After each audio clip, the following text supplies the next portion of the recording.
रह आगे आगे हो संगे ले लो गंगा के पानी। बाबा करी है कृपा होई जो मन से तू जल ढरी है हो धनिया फल मिले होई गुलाब को। मन से तू जल ढरी है हो धनिया फल मिली होई गुलाब को।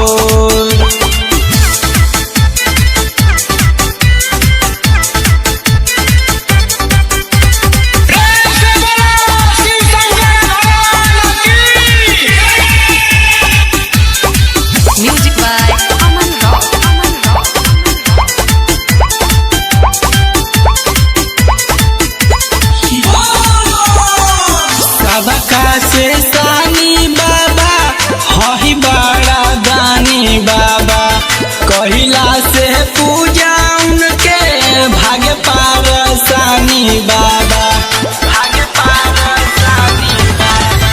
सबका से सानी बाबा हही बड़ा दानी बाबा कहिला से पूजा उनके भाग्य पारसानी बाबा। बाटे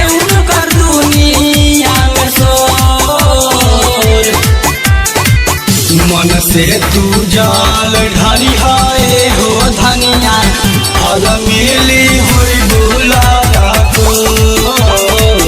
मन से तू जल ढरी है हो धनिया फल मिली होई गुलाब को।